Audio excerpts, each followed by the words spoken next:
గత జన్మ జ్ఞాపకాలు అయితే గుర్తొస్తూ ఉంటాయి కదా. నాకు గుర్తొస్తున్నాయి అని చెప్పాను, అదంతా నిజం అని చెప్పాను. నిజమే కదా. ఉమ్. మరి గత జన్మద జ్ఞాపకాలు మీకు గనక గుర్తొస్తూ ఉంటే మీరు ఎప్పుడు తనువు జాలిస్తారనేది మీకు తెలుసు కదా. ఏంటి? మీరు తనువు చాలిస్తారు, మీరు ఎప్పుడు చనిపోతారు అని. దేవుడు ఎప్పుడు అగ్నిస్తే అప్పుడు పోతా ఉంటే ఎవరైనా సరే. ఏంటి అంటే తెలుగు అర్థం కావట్లేదా? తెలుగు అర్థం కావట్లేదా? తెలుగని కాదు కానీ కొన్ని కొన్ని సిచ్యువేషన్ అలా అవుతుంది కానీ. సంస్కృతం అర్థమైద్దా? సంస్కృతం అయితే నేను అంటే ఇంతవరకు దైవ భాష కదా. దైవ భాష అదైతే కనుక నేను ఇంతవరకు నేను అది చదవని కూడా చదవలేదు. ఏం చదవలేదు? సంస్కృతం అనేది నేను చదవలేదు. ఎందుకు నీకు గత జన్మ జ్ఞాపకాలు గుర్తొస్తుంటే నువ్వు చదవాల్సిన అవసరం ఉంది, నువ్వు మాట్లాడేస్తావు కదా ఆటోమేటిక్ గా. ఏమో నాకైతే తెలియదు కానీ అదేంటి మళ్ళీ అలా అని కాదు. ఇప్పుడు నేను మనిషిగా ఉన్నప్పుడు నేను మనిషిగా ఉండాలనుకున్నాను, అందరిలాగా ఫస్ట్ పుట్టాను, అందరిలాగా ఒక చదువుకున్నాను, మొత్తం అదే ట్రాన్స్ఫర్ నేను ఉండలేదు. ముందు ఏంటంటే కనుక చదువుకున్నాను, స్టడీ పరంగా ఇలా ప్రాబ్లం ఏంది ఇవన్నీ నేను ఆల్రెడీ మీకు చెప్పాను కదా.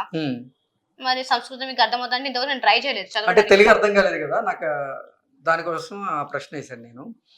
ఓకే, మొత్తానికి నిజంగా అసలు మీ జీవితాల్లో ఆకిరెడ్డి ఎందుకు వచ్చాడు, శ్రీనివాస్ రెడ్డి ఎందుకు వచ్చాడు, ఆ కార్తికేయ ఎవరు, అసలు కార్తికేయ ఏంటి మీ శ్రీనివాస్ జీవితం ఒక్కటి, ఎడిపోతుంది? శ్రీనివాస కార్తికేయ అది నేను క్లారిటీ ఇచ్చాను. మీరు నమ్మడం నమ్మకూడదు అనేది మీ ఇష్టం.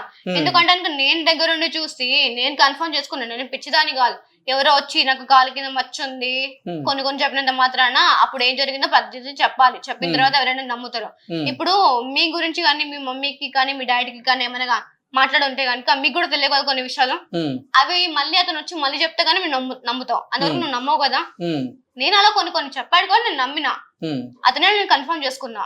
ఓకే, ఇప్పుడు మీ ఇద్దరి ముందున్న తదుపరి లక్ష్యం ఏంటి మరి? ఇప్పుడు ఏం లక్ష్యం లేదు, విగ్రహాల కోసం అని పెట్టుకున్నాము. అతను నా గుడి జోలికి రావద్దు అని అన్నాడు. టూ రీజన్స్ ఉన్నాయి.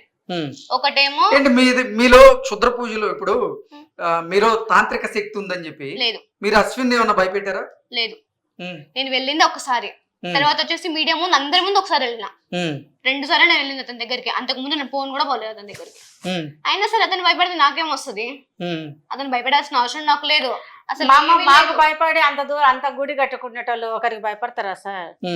చెప్పండి. అంత గుడి కట్టుకొని కష్టాజీతంతో 2 కోట్లు కట్టుకునేటోడు అమ్మవారికి భక్తుడు. మరి ఆయన కాళీమాత అంటే ఎవరు? కాళీమాత ఎవరికి భయపడింది. ఆ అమ్మవారి భక్తుడు ఇంకొకరు భయపడతారంటే ఎట్లా నమ్ముతారు సార్? ఇప్పుడు చోళరాజు వచ్చాడని చెప్తున్నారు కదా, ఒక అమ్మవారి భక్తుడు అంటే కాళీమాత భక్తుడికి ఆత్మ ప్రవేశిస్తుందా? ప్రవేశిస్తే మీరే చెప్పండి. మరి ప్రవేశించదు కదా. ఇప్పుడు ఎందుకు ప్రవేశించకూడదు? ప్రవేశించకూడదు అంటే నాకు తెలిసిన వరకు కదా ప్రవేశించదు కూడా. ఎందుకు? అతనే చెప్పింది. ఏమన్నాడు తెలుసా? ఇప్పుడు మాట్లాడింది అశ్విన అంటే అశ్వినే, ఇల్లంక మాట్లాడింది అశ్విన అంటే అశ్విని అని ఒప్పుకున్నాడు. మరి అదెందుకు చెప్పాడు? మరి అప్పుడు మాట్లాడింది చోళరాజు కదా, అదే చెప్పొచ్చు కదా. అశ్విని అని ఎందుకు చెప్పాడు? మరి అక్కడ క్లారిటీ వస్తుంది కదా. కాదు, నేను ఒకటే ప్రశ్న అడుగుతున్నా. మీకైతే పూర్వజన్మలో ఉన్న జ్ఞాపకాలు గుర్తు రావచ్చు, కానీ అతని శరీరం మీదకి వేరే వాళ్ళు వచ్చారంటే అది మీకు నమ్మసక్యంగా లేదు. నమ్మసక్యంగా అతనే ఒప్పుకున్నాడు కదా, అతనే చెప్పాడు అశ్వినే అని. అంటే మీరు చెప్తున్న దాంట్లో ఏమో నిజాలు ఉన్నాయి, అతను చెప్తున్న దాంట్లో నిజాలు లేవా? మరి సరే, నిజాలు మాట్లాడుతున్నారు కదా, ముందు అశ్విన్ చెప్పొచ్చు కదా. అవునండి గుడి ఉంది అమ్మాయికి, అప్పుడు చెప్పొచ్చు కదా అమ్మాయికి దివ్య దృష్టి ఉంది అని చెప్పేసి. ముందు చెప్పుకోకుండా అమ్మాయి ఫేక్ ముందన్నీ గుడ్లు లేవు ఆయన చెప్పాడా మీకు? వీడియోలోనే ఉందండి, కావాలంటే నేను వీడియో చూపిస్తాను మీకు, కావాలంటే అప్పుడు చూసుకోండి. నేను ఆల్రెడీ సార్ నేను పంపిస్తాను చూడండి కావాలంటే. మొత్తం మీరు అన్ని చూస్తే మీకంటే ఒక క్లారిటీ ఉంటుంది. మీకు దివ్య దృష్టి ఉందా? నేను కొన్ని చూడగలను అని చెప్పా. నాకు నేను అడుగుతుంది, మీకు దివ్య దృష్టి ఉందా? ఉంది. నాది దివ్య దృష్టి కాదు, దైవ దృష్టి. దైవ దృష్టి ఉందా? ఇప్పుడు ఉంది కాబట్టి అవన్నీ నాకు గుర్తుకొచ్చాయని. ఇప్పుడు దైవ దృష్టి ఉందా? ఎందుకు లేదు? ఉంది. ఓకే, దైవ దృష్టి ఉంటే ఏం జరుగుతుంది, ఏం జరిగింది, ఏం జరగబోతోంది అనేది కూడా మీకు తెలియాలి కదా. తెలుసుకోవాలనుకుంటే తెలుసుకోవచ్చు, తెలుసుకోవద్దని కూడా తెలుసుకోవాల్సిన అవసరం లేదు. అదేంటి మళ్ళీ? నేను తెలుసుకోవాలని నాకు లేదు. ఇప్పుడు మీకు దైవ దృష్టి ఉంది కదా, మంచి కార్యాలకు ఆ దైవ దృష్టిని మీరు ఉపయోగించవచ్చు కదా. ఉపయోగించవచ్చు. ఇప్పుడు ఈరోజు సమాజంలో ఎన్నో దారుణాలు జరుగుతూ ఉన్నాయి, ఆ దారుణాలను మీరు ఆపచ్చు కదా. అదేంటి, మీకు దైవ దృష్టి ఉందా లేదా? మీకు దైవ దృష్టి ఉంటే ఈ సమాజంలో జరుగుతున్నటువంటి దారుణాలను, అన్యాయాలను, అఘాయిత్యాలను మీరు ఆపచ్చు కదా. ఆపచ్చా లేదా? ఆపొచ్చు కానీ నేను ఒక మనిషిలా బతకాలనుకుంటున్నాను, వాటిలోకి నేను వెళ్ళాలనుకోవట్లేదు. విగ్రహాలు తీసిన తర్వాత ఒక మామూలు మనిషి ఎలా ఉంటారో అలా ఉండాలనుకున్నా అన్న. అలాంటప్పుడు నేను మళ్ళీ వీటి జోలికి పోకూడదు అనుకుంటున్నా, కాబట్టి నేను వీటిలోనే ఉంటున్నా. నేను వాటిలోకి వెళ్ళాలనుకోవట్లేదు. మీకున్న దైవ దృష్టితో ఎవరిని ఇబ్బంది పెట్టకుండా మీరు చెప్పేటువంటి ఆ విజయనగరంలో ఉన్నటువంటి ఆ విగ్రహాలు, అంటే గుడి లోపల ఏ అయితే విగ్రహాలు ఉన్నాయో ఆ విగ్రహాలని మీకున్నటువంటి ఆ దైవ దృష్టితో మీరు ఎందుకు బయటికి తీసుకురాలేకపోతున్నారు? బయటికి తీసుకురాలేరా అంటున్నారు. అంటే శక్తులతో ఇప్పుడు నేను ఒక్కదాన్ని ఉంటే సరిపోదని చెప్పిన అతను మేము ఇద్దరం కలిసి అందరి ముందు తీస్తామని చెప్పాను, కానీ నేను ఒక్కదాన్నే వస్తాను, నేను ఒక్కదాన్నే తీస్తాను నేను ఎక్కడ చెప్పలేదు. మేమిద్దరం కలిసి తీస్తామని చెప్పాను. అతను ఇప్పుడు వద్దు అంటే కనుక సరే నేను డ్రాప్ అయిపోతాను ఫస్ట్ ఇంటర్వ్యూ నేను చెప్పడం జరిగింది.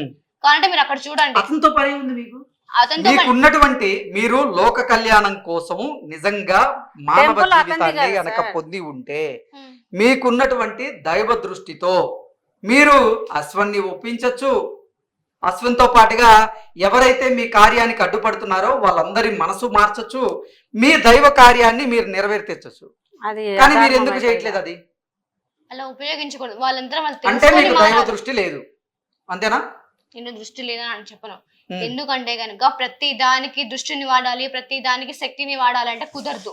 అంటే చిన్న చిన్న వాటి కోసం కూడా దైవ శక్తిని కానీ దైవ దృష్టిని కానీ ఉపయోగించాలా? కాదమ్మా, నేను అనేది ఏంటంటే మిమ్మల్ని గాని మీ తల్లిని గాని మరొక మగవారితో మీకు అక్రమ సంబంధం ఉంది అంటూ మీ మీద నిందలు వేస్తుంటే ఆ దైవ దృష్టితో మీరు వాళ్ళని ఎందుకు శిక్షించడం లేదు? నాకు శిక్షించాలనే ఉద్దేశం లేదు. ఇప్పుడు మీకు నిజంగా దైవ దృష్టి ఉంటే మీరు విజయనగరం వెళ్ళిన తర్వాత మీ మీద ఆరోపణలు వస్తాయి, మీ మీద నిందలు పడతాయి అని మీకు తెలిసిన తర్వాత మీరు వాటిని ఎందుకు ఆపలేకపోయారు? అవన్నీ నేను తెలుసుకోవాలని కూడా తెలుసుకుంటా అని చెప్పాను, కానీ నాకు ముందే తెలుస్తా అని చెప్పలేదు. నేను తెలుసుకోవాలని కూడా నేను తెలుసుకోగలను, ఎవరి గురించి దేని గురించి అయినా అని చెప్పాను. కాదమ్మా, ఇప్పుడు నువ్వు లోక కళ్యాణం కోసం నిజంగా మానవ జీవితాన్ని గనక పొంది ఉంటే నువ్వు ప్రతి ఒక్కటి తెలుసుకో ఉంటావుగా. నువ్వేం చేయాలి, నీ కార్యాచరణ ఏంటి, అసలు నీ లక్ష్యం ఏంటి, ఇవన్నీ నీకు తెలుసు కదా. ఫస్ట్ లక్ష్యం ఏమనుకో తెలుసా? తెలుసు, విగ్రహాల కోసం అని నా లక్ష్యం అని చెప్పాను. తర్వాత అతను ఒకవేళ ఒప్పుకోకపోతే కనుక అతను ఇబ్బంది పెట్టడం నాకు ఇష్టం లేదు, ఎవరిని ఇబ్బంది పెట్టాలని తెలుసుకోలేదు. ఒకవేళ అతను నో అని చెప్తే కనుక నా విగ్రహాలు తినడం ఇష్టం లేదని చెప్తాను కనుక నేను డ్రాప్ అయిపోతాను నేను ముందు చెప్పడా. మీరు కూడా ఉన్నారు కదా అప్పుడు ప్రతి ఒక్క ఇంటర్వ్యూలో అది చెప్పాను కదా.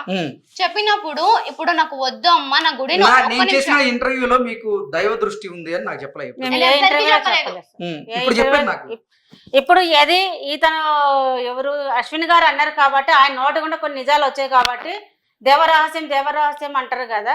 దేవరహస్యం మీరు ఎందుకు చెప్పారంటే కొన్ని దేవరహస్యాలు చెప్పడానికి కొన్ని ఉంటాయి, అది ఎవరికి అనుమతి లేదు చెప్పడానికి దేవరహస్యానికి. అంటే పదే పదే ఇదే ప్రశ్న ఎందుకు అడుగుతున్నా అంటే భవిత, నిన్ను గత కొద్ది రోజులుగా కొన్ని ఛానల్ ఇంటర్వ్యూలు చేస్తూ ఉన్నాయి. ఆ ఇంటర్వ్యూలో కొన్ని ప్రశ్నలు నీకు సంధించారు వాళ్ళు, వాటికి ఒక్కదానికి కూడా నువ్వు సమాధానం ఇవ్వలేకపోయావు. ఎందుకు? కారణం ఏంటి? కారణం అంటే నీకు నిజంగా దైవ దృష్టి కనుక ఉంటే వీళ్ళకి చెప్పడం ఇంకా వేస్ట్ నిజంగా అనుకున్నా. ఎందుకంటే కనుక ప్రతిదీ వినకోకుండా వన్ సైడ్ విన్నారు వాళ్ళు అంతవరకు. అశ్విన్ గురించి నేను ఒక్కదానికి ఇంటర్వ్యూ చేయాలి. వన్ సైడెడ్ కాదు, నేను ఒక చిన్న క్లిప్ చూపించారు మా వాళ్ళు ఇంటర్వ్యూ కంటే ముందు. నీకు నిజంగా ప్రతి పౌర్ణమికి కుబుసం గనక వస్తూ ఉంటే, ఇప్పుడు నాగరానికి వచ్చేలాగా నీకు కూడా కుబుసం గనక వస్తూ ఉంటే పొట్టు రాలుతుంది కదా వస్తూ ఉంటే అసలు నెలకి ఎన్ని పౌర్ణములు ఉంటాయి అనేది నువ్వు ఎందుకు చెప్పలేకపోయావు? మరి అప్పుడు ఎందుకు చెప్పలేకపోయావు? నేను చెప్పలేదు. ఎందుకు చెప్పాలనుకోవట్లేదు. అంతకు ముందే నాగస్వరం పెట్టడము తెలియదన్నావు. మరి తెలియదనే చెప్తాను. ఇదే ఆన్సర్ గనక అక్కడ ఇచ్చినట్లయితే జనాలు కూడా ఓకే తనకి ఇష్టం లేదేమో, తనకి నిజంగా చెప్పడం ఈ సందర్భంలో నచ్చట్లేదేమో, అందుకే ముందు చెప్పాను. నేను చెప్పాను. వాడికి ఏమన్నారు వాళ్ళు, ఇది వినట్లేదు. మొత్తం అందరు వచ్చేసి ఒక్కటేసారి వచ్చేసి నువ్వు ఫేక్ ఇంకొక తప్పు చేశారు అక్కడ. ఏంటంటే గనుక నాగస్వరం పెట్టారు, వద్దు నాకు పెయిన్ వస్తుంది అని చెప్తే గనుక పెయిన్ ఎలా చూపిస్తారు? ఇప్పుడు నీకు ఒక నొప్పి వస్తుంది, నీకు గాయం అయితే కనుక నాకు ఇక్కడ గాయం అయితే నాకు ఇక్కడ నొప్పి నువ్వు చూపిస్తావు. లోపల వచ్చే నొప్పిని కూడా నువ్వు చూపించగలవా? దానికి కూడా వాళ్ళ అమ్మవారు వస్తుంది, నువ్వు రేపు కూడా ఒక కొత్త నాటుగా మారుతావేమో అమ్మవారు వస్తున్నట్టు అంటే కనుక ఇక్కడ పెయిన్ అనిపించదా? ఇంకా వీళ్ళకి ఎంత చెప్పినా వృధా ప్రయాసే. వీళ్ళకి చెప్పి కూడా ఫేక్ అని డిక్లేర్ చేస్తారు కదా, ఎందుకు ఇదంతా? వీళ్ళకి ఇంకా తెలియదని చెప్పేసి నెలకి ఎన్ని పౌర్ణమి? ఒక్క పౌర్ణమి ఒకటి. షూరా? ఓకే.